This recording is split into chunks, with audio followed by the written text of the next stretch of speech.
আসসালামু আলাইকুম, স্বাগত জানাচ্ছি রান্স নিউজে। আপনাদের সঙ্গে আছি আমি নীরব আহমেদ। আজ জানাবো বাংলাদেশ ও আন্তর্জাতিক গণমাধ্যমের আলোচিত খবর ও বিশ্লেষণ। এখন শুনবেন বাংলাদেশ সংবাদ শিরোনাম। সহকর্মীর লাশের উপর দিয়ে ভোট গণনা করতে চায় না অধ্যাপক সুলতানা।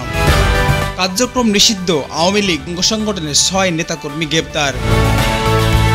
শিক্ষিকাকে হারিয়ে জাবির চারুকলা বিভাগের শোকের ছায়া। জানা গেল 5 হলে নির্বাচিত ভিপি ও জিএস এর নাম। জাকসু নির্বাচন নিয়ে যা বললেন শিবির জিএস প্রার্থী মাজহারুল ইসলাম। হাসিনার আমলে চোখের সামনে কোটি কোটি টাকা লুটপাট। প্রাথমিক ধর্মীয় শিক্ষা নিয়োগের দাবিতে খেলাফত আন্দোলনের বিক্ষোভ। উপাচার্যের আশ্বাসে 52 ঘন্টা পর অনশন ভাঙলেন 9 শিক্ষার্থী। স্বাস্থ্য মন্ত্রণালয়ের অধীনে নবম গ্রেডের পদের পরীক্ষার তারিখ ঘোষণা পিএসসির। আহত 30 জনকে চিকিৎসা কেন্দ্রে নিয়ে যান অটোরিকশা চালক রুবেল, নেননি ভাড়া। রাত 8টার মধ্যে ফলাফল ঘোষণার দাবি সাধারণ শিক্ষার্থীদের। বাংলাদেশের অবাধ ও সুষ্ঠু নির্বাচনের আশাবাদ ভ্যাটিকানের। শনিবার যেসব এলাকায় 8 ঘন্টা বিদ্যুৎ থাকবে না। মত পার্থক্য থাকবে, নির্বাচন ফেব্রুয়ারিতেই পেশ সচিব। দীর্ঘক্ষণ বন্ধ থাকার পরে আবারও জাকসু ভোট গণনা শুরু। প্রস্তুতিকালে আওয়ামী লীগ ও অঙ্গ সংগঠনের 22 মিছিলের প্রস্তুতিকালে আওয়ামী লীগের আওয়ামী লীগের অঙ্গ সংগঠনের 12 নেতাকর্মী গ্রেপ্তার।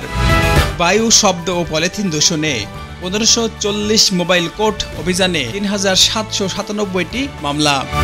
জাকসু নির্বাচনের 21টি হলের ভোট গণনা শেষ হয়েছে। কেন্দ্রীয় ফলাফল রাতেই। বাংলাদেশে চীনের বিনিয়োগ 300% বেড়েছে বাণিজ্য উপদেষ্টা। এখন শুনবেন আন্তর্জাতিক সংবাদ শিরোনাম। গাজা সিটিতে প্রতি 50 শিশুর একজন তীব্র অপুষ্টির শিকার। ইসরায়েলে 4 গুপ্তচরকে মৃত্যুদণ্ড দিল ইরান। সোনিয়া গান্ধীর নাগরিকত্ব ইস্যুতে মামলার রায় স্বস্তিতে কংগ্রেস। ইসরায়েলের বিরুদ্ধে ব্যবস্থা নিতে নিরাপত্তা পরিষদের প্রতি ওআইসির আহ্বান। জাতিসংঘ নিরাপত্তা পরিষদে কাতারের ইসরায়েলি হামলায় নিন্দা। যুক্তরাষ্ট্রের 50% শুল্ক আরও ভারতের কর্পোরেট কোম্পানি ধস কারা পেতে পারে এই ব্যবসা। যুক্তরাষ্ট্রের বাজারে 7 মাসে বাংলাদেশের তৈরি পোশাক রপ্তানি বেড়েছে 22%। তরুণদের নেপাল থেকে শিক্ষা নিতে বলেছিলেন পশ্চিমবঙ্গের বিজেপি নেতা, হলো মামলা। যুক্তরাষ্ট্রের আটক কোরীয় শ্রমিকের নেতা ফিরলেন। এই ঘটনা দুই দেশের সম্পর্কের কতটা প্রভাব ফেলবে? নেপালে হোটেল খাতের ক্ষতি 25 বিলিয়ন রুপি, বিমা ছাড়াবে 50 বিলিয়ন। বিক্ষোভে ঘিরে চলমান অস্থিতিশীলতা, নেপালের মৃত্যু সংখ্যা 51। আইএমও কাউন্সিলের পুনর্নির্বাচনের সমর্থন চেয়ে নয়াদিল্লিতে বাংলাদেশের হাই কমিশনার নৈশভোজ। এই ছিল সংবাদ শিরোনাম, এখন শুনবেন বিস্তারিত। সহকর্মী লাশের উপর দিয়ে ভোট গণনা করতে চায় না অধ্যাপক সুলতানা। জাবির শিক্ষিকার মৃত্যুতে গভীর শোক প্রকাশ করেছেন অধ্যাপক সুলতানা। তিনি অভিযোগ করেছেন, মৃত্যুর ঘটনায় শোক না জানিয়ে নির্বাচন কেন্দ্রিক কার্যক্রম চালানো মানবিক পরিপন্থী। এই অবস্থায় ভোট গণনা থেকে বিরত থাকার ইঙ্গিত দেন, যা পরিস্থিতিকে আরও জটিল করেছে। কার্যক্রম নিষিদ্ধ, আওয়ামী লীগ অঙ্গ সংগঠনের 6 নেতাকর্মী গ্রেপ্তার। আওয়ামী লীগের আইনশৃঙ্খলা বাহিনীর ও সহকর্মী সংগঠনের 6 নেতাকর্মীকে গ্রেপ্তার করেছে। নিষিদ্ধ কার্যক্রম জড়িত থাকার অভিযোগ রয়েছে তাদের বিরুদ্ধে। রাজনৈতিক অস্থিরতা বাড়ার প্রেক্ষাপটে এই গ্রেপ্তার নতুন উত্তেজনার সৃষ্টি হতে পারে বলে মনে করছেন পর্যবেক্ষকরা। শিক্ষিকাকে হারিয়ে জাবির চারুকলা বিভাগে শোকের ছায়া। জাহাঙ্গীরনগর বিশ্ববিদ্যালয়ের চারুকলা বিভাগের শিক্ষিকা মৃত্যুবরণ করায় শিক্ষার্থী ও সহকর্মীদের মাঝে শোক নেমে এসেছে। বিভাগের স্বাভাবিক কার্যক্রম স্থবির হয়ে পড়েছে। বিশ্ববিদ্যালয়ের শিক্ষার্থীরা দ্রুত তদন্ত করেছেন এবং এই ঘটনার শিক্ষা পরিবেশ ভেঙে পড়ে মন্তব্য করছেন অনেকেই। জানা গেল 5 হলের নির্বাচিত ভিপি বা জিএস এর নাম। জাকসু নির্বাচনের 5টি হলের ভিপি ও জিএস এর নাম ঘোষণা করা হয়েছে। শিক্ষার্থীরা ফলাফল নিয়ে মিশ্র প্রতিক্রিয়া দেখাচ্ছে। কেউ স্বস্তি প্রকাশ করলেও কেউ অনিয়মের অভিযোগ তুলেছে। মূল নির্বাচনী ফলাফল নিয়ে সবার নজর এখন কেন্দ্রীয় ঘোষণার দিকে। জাকসু নির্বাচন নিয়ে যা বললেন শিবিরের জিএস প্রার্থী মাজহারুল ইসলাম। শিবিরের প্রার্থী মাজহারুল ইসলাম অভিযোগ করেছেন যে প্রশাসন বা প্রতিদ্বন্দ্বিতা সংগঠনগুলোর একতরফাভাবে প্রভাব বিস্তার করেছে।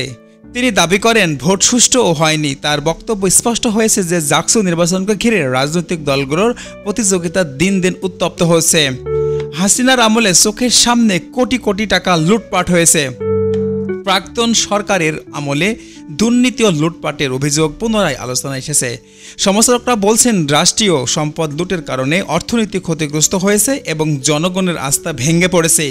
এই অভিযোগ নতুন রাজনৈতিক বিতর্ক উস্কে দিতে পারে। প্রাথমিকে ধর্মীয় শিক্ষক নিয়োগের দাবিতে খেলাফত আন্দোলনের বিক্ষোভ। খেলাফতের আন্দোলনের নেতাকর্মীরা প্রাথমিক শিক্ষকের ধর্মীয় শিক্ষক নিয়োগের দাবি জানিয়ে বিক্ষোভ করেছেন। তারা বলছেন, ধর্মীয় শিক্ষা ছাড়া প্রজন্ম সঠিক দিক নির্দেশনা পাবে না। তবে সমালোচকরা শিক্ষা ব্যবস্থার ভারসাম্য নষ্ট হওয়ার আশঙ্কা প্রকাশ করেছে। উপাচার্যের আশ্বাসে 52 ঘণ্টা পর অনশন ভাঙলেন 9 শিক্ষার্থী। দীর্ঘ অনশনের পর উপাচার্যের প্রতিশ্রুতি পেয়ে শিক্ষার্থীরা অনশন ভেঙেছেন। তাদের দাবি ছিল উন্নত আবাসন, সুষ্ঠু ক্যাম্পাস পরিবেশ, নিরাপত্তা। বিশ্ববিদ্যালয় কর্তৃপক্ষ আশ্বাস দিলেও শিক্ষার্থীরা বাস্তবায়ন নিয়ে এখনও শঙ্কিত। স্বাস্থ্য মন্ত্রণালয়ের অধীনে নবম গ্রেডের পদের পরীক্ষার তারিখ ঘোষণা। পিএসসির নবম গ্রেডের স্বাস্থ্য মন্ত্রণালয়ের শূন্য পদে নিয়োগ পরীক্ষার তারিখ ঘোষণা করেছে। হাজারো প্রার্থী প্রস্তুতি নিচ্ছেন। এই নিয়োগ স্বাস্থ্য খাতের জনবল সংকট কিছুটা কমাবে বলে আশা করা হচ্ছে। চাকরি প্রার্থীরা স্বস্তি পেলেও প্রতিযোগিতা হবে তীব্র। আহত 83 জনকে চিকিৎসা কেন্দ্র নিয়ে যান অটোরিকশা চালক রুবেল, নেননি ভাড়াও। এই ভয়াবহ ঘটনার আহত 83 জনকে উদ্ধার করেছে হাসপাতালে নেন। অটোরিকশা চালক রুবেল মানবিক দৃষ্টান্ত স্থাপন করে কারো কাছ থেকে ভাড়া নেননি। সামাজিক যোগাযোগের মাধ্যমে তার এই মহৎ উদ্যোগ ব্যাপক প্রশংসা কুড়িয়েছে। রাত 8টার মধ্যেই ফলাফল ঘোষণার দাবি সাধারণ শিক্ষার্থীদের। জাকসু নির্বাচনের শিক্ষার্থীরা দ্রুত ফলাফল ঘোষণার দাবি করেছিলেন। ভোট গণনায় বিলম্ব হওয়ায় অসন্তোষ বাড়ছে। শিক্ষার্থীদের আশঙ্কা, দীর্ঘসূত্রিতা কারচুপির সুযোগ সৃষ্টি করতে পারে, তাই তারা রাত 8টার মধ্যে ফলাফল চেয়েছিলেন। বাংলাদেশের অবাধ ও সুষ্ঠু নির্বাচনের আশাবাদ ভ্যাটিকান আশা করেছিলেন যে বাংলাদেশের অবাধ ও সুষ্ঠু নির্বাচনের অনুষ্ঠিত হবে। আন্তর্জাতিক মহলে নির্বাচনের পরিবেশ আগ্রহ হয়ে উঠবে।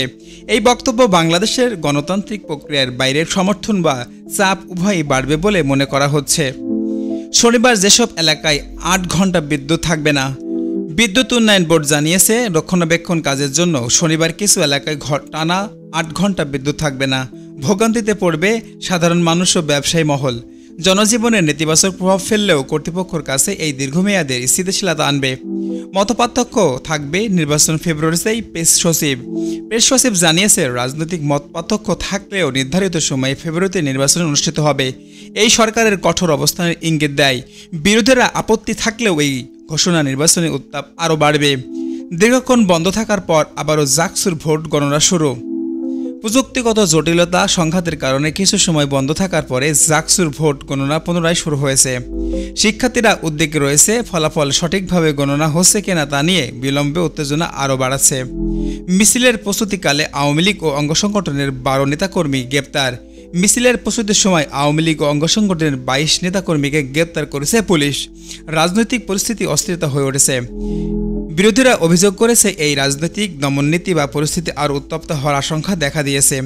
বায়ু, শব্দ, পলিথিন দূষণ রোধে 1540 মোবাইল কোর্ট অভিযানে 3797টি মামলা। পরিবেশ দূষণ রোধে পরিচালিত মোবাইল কোর্টে ব্যাপক শাস্তিমূলক ব্যবস্থা নেওয়া হয়েছে। 3797টি মামলার মাধ্যমে জরিমানা আদায় করা হয়েছে। এটি জনসচেতনতামূলক তৈরি করলেও দূষণ স্থায়ীভাবে সমাধান হয়নি। জাকসু নির্বাচন 21টি হলের ভোট গণনা শেষ। কেন্দ্রীয় ফল রাতেই। জাকসু নির্বাচনের সবগুলো হলের ভোট গণনা শেষ হয়েছে। এখন অপেক্ষা কেবল কেন্দ্রীয় ফল ঘোষণার। শিক্ষার্থীদের মধ্যে উত্তেজনা চরমে পৌঁছেছে। রাজনৈতিক সংগঠনগুলো ফলাফল নিয়ে সক্রিয় হয়ে উঠেছে। বাংলাদেশে চীনের বিনিয়োগ 300% বেড়েছে। বাণিজ্যিক উপদেষ্টা জানিয়েছেন যে সাম্প্রতিক সময়ে চীনের বিনিয়োগ বাংলাদেশে 300% বেড়েছে।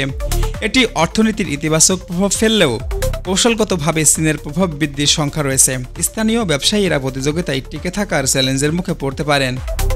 এখন শুনবেন আন্তর্জাতিক সংবাদ বিশ্লেষণ। গাজা সিটিতে প্রতি 50 শিশুর একজন তীব্র অপুষ্টির শিকার। গাজা সিটিতে মানবিক সংকট ভয়াবহ আকার নিয়েছে। প্রতি 5 জনের একজন তীব্র অপুষ্টিতে ভুগছে। আন্তর্জাতিক সংস্থাগুলো সতর্ক করেছেন, খাদ্য সহায়তা না বাড়লে পরিস্থিতি আরও বিপর্যয় হবে। যুদ্ধ, অবাধ ও প্রধান কারণ। ইসরায়েলের 4 গুপ্তচরকে মৃত্যুদণ্ড দিল ইরান ইসরায়েলের হয়ে কাজ করার 4 জনকে মৃত্যুদণ্ড দিয়েছে। এই ঘটনাকে কেন্দ্র করে মধ্যপ্রাচ্যের উত্তেজনা বাড়তে পারে। এটি গোয়েন্দা যুদ্ধ বা আঞ্চলিক দ্বন্দ্বের নতুন অধ্যায় খুলে দিয়েছে। সোনিয়া গান্ধীর নাগরিকত্ব ইস্যুতে মামলার রায় স্বস্তিতে কংগ্রেস। ভারতের আদালত সোনিয়া গান্ধীর নাগরিকত্ব নিয়ে মামলায় তার পক্ষে রায় দিয়েছে। এতে কংগ্রেস দল স্বস্তি পেয়েছে। বিজেপি দীর্ঘদিন ধরে এই ইস্যুটি রাজনৈতিকভাবে ব্যবহার করছিল। রায়টি কংগ্রেসের জন্য রাজনৈতিকভাবে বড় জয়ের ইঙ্গিত বহন করেছে। ইসরায়েলের বিরুদ্ধে ব্যবস্থা নিতে নিরাপত্তা পরিষদের প্রতি ওআইসির আহ্বান। ওআইসি জাতিসংঘ নিরাপত্তা পরিষদের ইসরায়েলের বিরুদ্ধে কঠোর ব্যবস্থা নেওয়ার আহ্বান জানিয়েছেন। তারা বলছে, ফিলিস্তিনি জনগণের উপরে আক্রমণ আন্তর্জাতিক আইন লঙ্ঘন, তবে বড় শক্তিগুলোর ভিন্ন অবস্থান থাকায় বাস্তবায়ন ঠিক সংখ্যায় রয়েছে। জাতিসংঘ নিরাপত্তা পরিষদে কাতারের ইসরায়েলি হামলার নিন্দা। জাতিসংঘ নিরাপত্তা পরিষদের কাতারে ইসরায়েলি হামলার নিন্দা জানিয়েছে, তবে কার্যকর পদক্ষেপের অনিশ্চয়তা থেকে গেছে। ফিলিস্তিন ইস্যুতে আন্তর্জাতিক সম্পদের মধ্যে বিভক্তি আরও স্পষ্ট হল।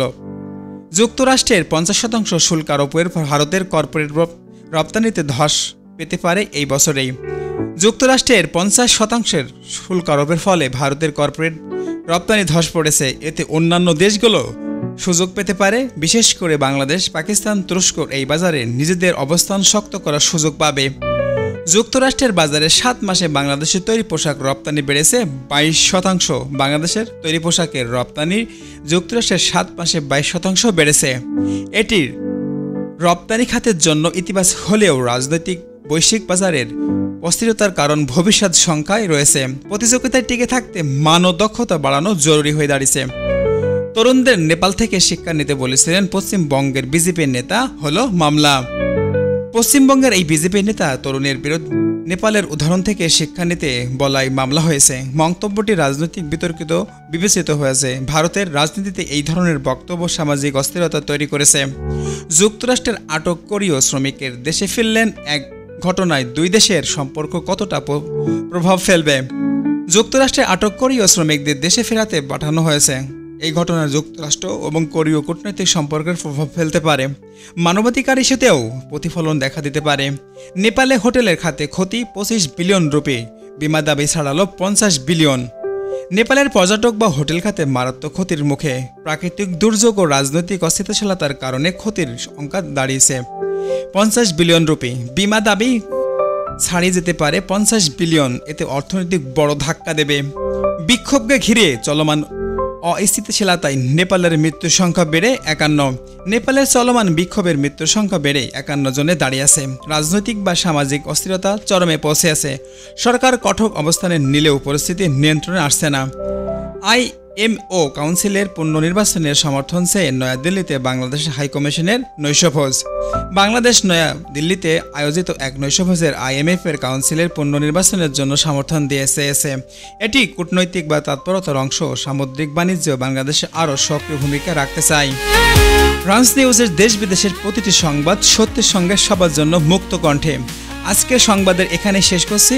সামনে কি পরিবর্তন আসছে সেটাই এখন দেখবার বিষয়। চোখ রাখুন রাঞ্চ নিউজে। প্রতিটি সংবাদ খবর সবার আগে জানতে বেল আইকনটিতে চাপ দিন। আমাদের চ্যানেলটি ভালো লাগলে লাইক দিন, শেয়ার ও সাবস্ক্রাইব করতে ভুলবেন না। Thanks for watching. চোখ রাখুন, কণ্ঠ শুনুন, জানুন প্রতি মুহূর্তের প্রতিধ্বনি।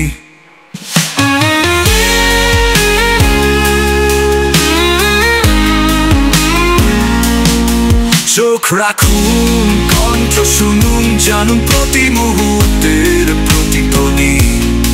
চোখ রাখুন, কণ্ঠ শুনুন, জানুন প্রতি মুহূর্তের প্রতিধ্বনি।